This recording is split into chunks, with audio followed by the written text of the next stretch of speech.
আসসালামু আলাইকুম সবাইকে ড্রিম আপ একাডেমির পক্ষ থেকে সবাইকে স্বাগত জানাচ্ছি। আমি মোহাম্মদ রাশেদুল ইসলাম। আজকের ভিডিওটিতে আমরা সাধারণ গণিত 4.1 অধ্যায়ের 16 থেকে 20 পর্যন্ত ম্যাথগুলো সলভ করার চেষ্টা করব। আশা করি ভিডিওটি তোমাদের ভালো লাগবে। যারা আমাদের ভিডিও থেকে উপকৃত হচ্ছ তাদের কাছ থেকে আমরা আশা করব যে আমাদের ভিডিওগুলো তোমাদের বন্ধুদের সাথে শেয়ার করবে। তো চলো শুরু করা যাক আজকের লেকচার ভিডিও।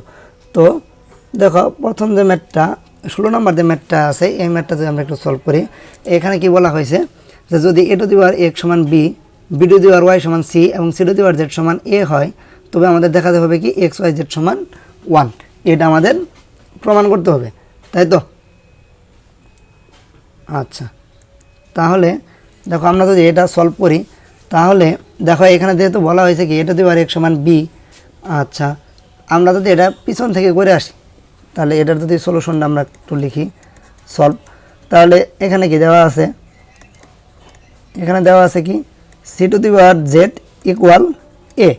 আচ্ছা দেখো, আবার এখানে কি c ইকুয়াল কি দেওয়া আছে b two the power y, তাহলে c এর পরিবর্তে আমরা কি লিখতে পারি b two the power y, তার উপর কি z ইকুয়াল কি হবে a, তাহলে b two the power y z equal কি পাইতেছি আমরা a। আশা করি এটুকু তোমরা বুঝতে পারছো। আবার a two the power x সমান কি দেওয়া আছে b, তার মানে আমরা কি b এর পরিবর্তে কি বসাতে পারি a two the power x বসাইতে পারি, তাহলে কি হবে বা a two the power x পাওয়ার কি yz টু a, তাহলে কি হইতেছে a two the power x yz equal a। আচ্ছা, তাহলে এখানে a এর পাওয়ার কত আছে 1, তো আমরা জানি কি যদি ভিত্তি সেম হয় তাহলে কি পাওয়ার দুটার ভ্যালু কি ইকুয়াল হয়, তাহলে যেহেতু দুটার ভিত্তি কি আছে a, তার আমরা বাদ দিতে পারি, তাহলে আমরা আলটিমেটলি কি পেয়েছি x y z ইকুয়াল 1। এটাই শর্ট বা দেখানো হলো। আশা করি বুঝতে পারছো, একদম সহজ একটা ম্যাথ। ক নাম্বার সৃজনশীলের ক নাম্বার ম্যাথগুলোর জন্য, অথবা তোমাদের যে এখন বর্তমান নিয়ম অনুযায়ী যে সংক্ষিপ্ত প্রশ্ন উত্তর, ওইখানে এই ম্যাথগুলো আসতে পারে। একদম ইজি একটা ম্যাথ, আশা করি সকলেই এটা বুঝতে পারছো। আচ্ছা, এরপরের যে ম্যাথটা আছে এটা যদি একটু খেয়াল করি, এখানে কি আছে 4x ইকুয়াল কি 4 two the power x equal 8। আচ্ছা, এটাও একটা ইজি ম্যাথ। তাহলে দেখো এটা যদি আমরা করি, কি আছে এখানে 4 two the power x equal 8, তাই তো? আচ্ছা, তাহলে এটাকে আমরা লিখতে পারি 2 স্কোয়ার x, এটা কি লিখতে পারি 2 কিউব, তাহলে কি হইতেছে 2 to the power 2x equal কি 2 কিউব। এখন কি সেম ভিত্তি, তাহলে ভিত্তি আমরা বাদ দিতে পারি, তাহলে থাকতেছে কি 2x ইকুয়াল 3, তাহলে x এর ভ্যালুটা কত আসতেছে 3/2।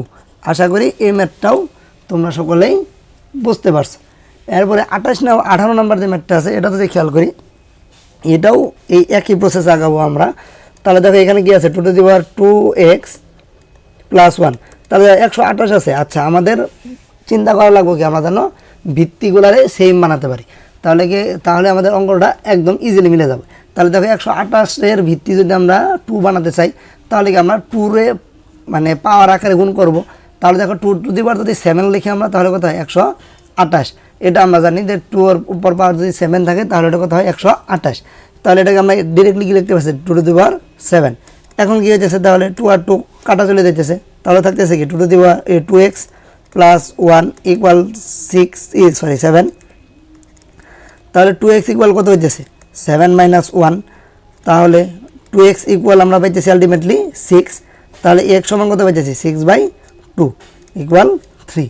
আশা করি এই ম্যাথটাও তোমরা সকলেই বুঝতে পারছো। এরপরে যে ম্যাথটা আছে 19 নম্বর ম্যাথ, এই ম্যাথটা একটু যদি আমরা সলভ করি, দেখো এখানে কি আমার x এর মান নির্ণয় করা লাগবে। আমরা সকলেই জানি যে রুট ওভারের ভ্যালু কত হাফ, এবং এই যে ঘনমূল যেটা এটার ভ্যালু কত 1/3। এই দুইটা মান যদি আমরা জানি তাহলে কিন্তু আমাদের অঙ্ক করা একদম ইজি হয়ে যাবে। তাহলে দেখো এখানে যদি আমরা ম্যাথটা সলভ করি, তাহলে 3 টু দি পাওয়ার হাফ, তারপর কি লিখতে পারি x plus 1 equal 3 two the power 1/3 2x minus 1। এখন কি হইতেছে, তাহলে পাওয়ার আর পাওয়ার কি হয় গুণ, তাহলে 3 two the power x plus 1/2 equal এটা কি হবে 3 two the power 2x minus 1/3। আচ্ছা, এখন তাহলে কি এই দুটার ভ্যালু কি আছে ভিত্তি যেহেতু সেম, তাহলে এটা বাদ পড়ে যাইতেছে, তাহলে থাকতেছে কি x plus 1/2 equal 2x minus 1/3। এখন কি করতে পারি আমরা এটাকে সিম্পলি আর গুণন করতে পারি, তাই তো?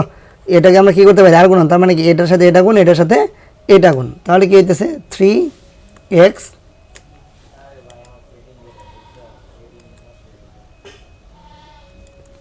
তাহলে দেখো কি হবে, এটা 3 আর গুণ করলে তাহলে কি হইতেছে আমরা 3x প্লাস 3 ইকুয়াল কি পাইতেছি 4x মাইনাস 2।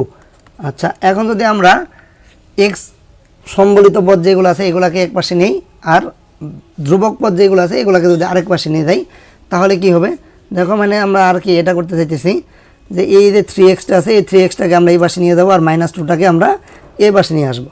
তাহলে দেখো কি হয়, ভ্যালুটা আমাদের 4x মাইনাস 3x, কারণ কি যেহেতু এটাকে আমরা পক্ষটা পরিবর্তন করতেছি এবং সাথে সাথে আবার আমরা পক্ষান্তর করে ফেলছি, আর এটা কি হইতেছে তাহলে 3 প্লাস 2। আশা করি সকলেই বুঝতে পারছো।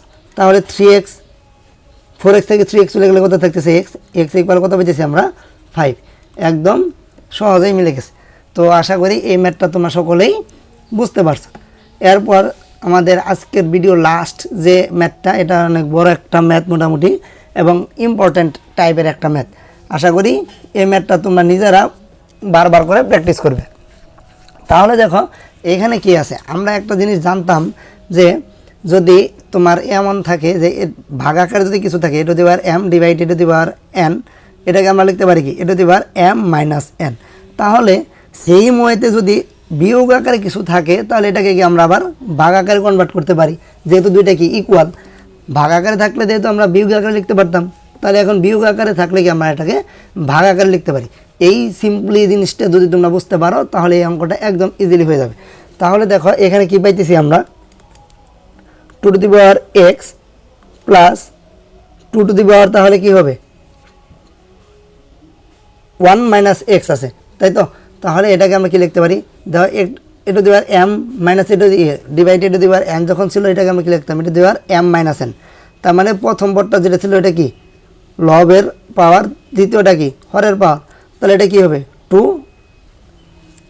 Divide 2 to the power x, এভাবে হবে, তাই তো? কিংবা আমরা যদি আর একটু ভাঙ্গিয়ে লিখি তাহলে কি হইতেছে এভাবে লেখা যায়। তাহলে এটাকে আমরা যদি আগে মানে কোন অবস্থায় রাখি তাহলে কি 2 টু দি পাওয়ার মানে 2 ইন্টু 2 ইনভার্স x ইকুয়াল 3, এভাবে লেখা যায়। তাহলে কি হইতেছে 2 to the power x plus 2 by 2 to the power x equal 3। মানে তুমি যদি ডিরেক্টলি এটা না করতে পারো তাহলে তুমি এভাবে লিখতে পারো। আচ্ছা, এখন আমরা 2 টু দি পাওয়ার x এ একটা ধরে নেব, তাহলে ধরে নিই আমরা 2 to the power x equal a, এটা আমরা ধরে নিলাম যাতে আমাদের অঙ্কটা করার সুবিধা হয়। তারপর আমরা x এর ভ্যালুটা নির্ণয় করে ফেলব। তাহলে a যদি ধরে নিই, যেহেতু এটা আমরা ধরে নিছি তাই তো, তাহলে কি হবে a plus 2 by a equal 3। তাহলে আমরা কি পাইতেছি, এখন যদি আমরা লসাগু করি তাহলে a আর a গুণ করলে কি হইতেছে a স্কোয়ার প্লাস a কারা গেল 1 থাকতেছে কি 2 ইকুয়াল 3। তাহলে আলটিমেটলি আমরা পাইতেছি কি a square plus 2 equal 3a।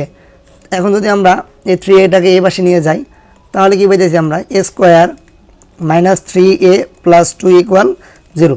দেখো এটাকে এখন আমরা সিম্পলি মিডিল টার্ম করে ম্যাথটা শেষ করতে পারি। তাহলে এটাকে যদি আমরা মিডিল টার্মটা করি, আশা করি মিডিল টার্ম তোমরা সকলেই জানো, যদি না জেনে থাকো তাহলে আমাদের চ্যানেলে মিডিল টার্মের ভিডিও দেওয়া আছে, আশা করি ওইটা তোমরা দেখে নিবে। তাহলে এখানে কি হবে a square minus 2a minus a plus 2 equal 0। তাহলে আমরা কি পাইতেছি, দুইটা থেকে যদি আমরা a কমন নিই থাকতেছে কি a মাইনাস 2। সেমভাবে এখানে যদি আমরা মাইনাস 1 কমন নিই থাকতেছে কি a মাইনাস 2 ইকুয়াল 0। এখন কি আবার দুইটা থেকে কি a মাইনাস 2 কমন যাইতেছে, তাহলে থাকতেছে কি a minus 2 a minus 1 equal 0। আমরা জানি কি দুইটা পদ যদি আলাদা আলাদাভাবে গুণ অবস্থায় থাকে এবং তাদের গুণফল যদি 0 হয় তাহলে তারা কি আলাদা আলাদাভাবে 0 এর সমান। তাহলে হয় a মাইনাস 2 ইকুয়াল 0 বা a সমান কি 2। আবার দেখো আমরা a এর ভ্যালুটা কত ধরে নিয়েছিলাম, এখানে এই a সমান কি ধরে নিয়েছিলাম আমরা 2 টু দি পাওয়ার x। তাহলে আমরা এর পরিবর্তে কি লিখতে পারি 2 টু দি পাওয়ার x। তাহলে কি হইতেছে 2 to the power x equal 2। আচ্ছা 2 এর পাওয়ার কত 1, তাহলে x এর ভ্যালু কত পাইতেছি আমরা 1। আশা করি এটা বুঝতে পারছো। আবার কি আছে, তাহলে অথবা দিয়ে যদি লিখি এ মাইনাস ওয়ান ইকুয়াল 0, তাহলে এ ইকুয়াল কত পেয়েছি আমরা 1, এর ভ্যালু কত জানি আমরা 2^x, তাই তো। আচ্ছা দেখো 1 যেহেতু আছে কিন্তু এখানে তো আমরা মিলাইতে পারতেছি না, তাহলে আমরা কি করব, আমরা কি জানি যে কোনো সংখ্যার উপর পাওয়ার যদি আমরা 0 দেই, মানে a⁴ মানে কত জানি আমরা 1, তাহলে 2^0 যদি দেই এর ভ্যালু কত হবে 1, তাহলে কি হইতেছে 2^x ইকুয়াল কি 2^0। তাহলে দেখো এখন যদি আমরা 2 কাটা দিই তাহলে থাকতেছে কি x সমান 0, তাহলে দেখো x এর আমরা দুইটা ভ্যালু পাইলাম, একটা কি 0 আর একটা 1। অতএব নির্ণয় সমাধান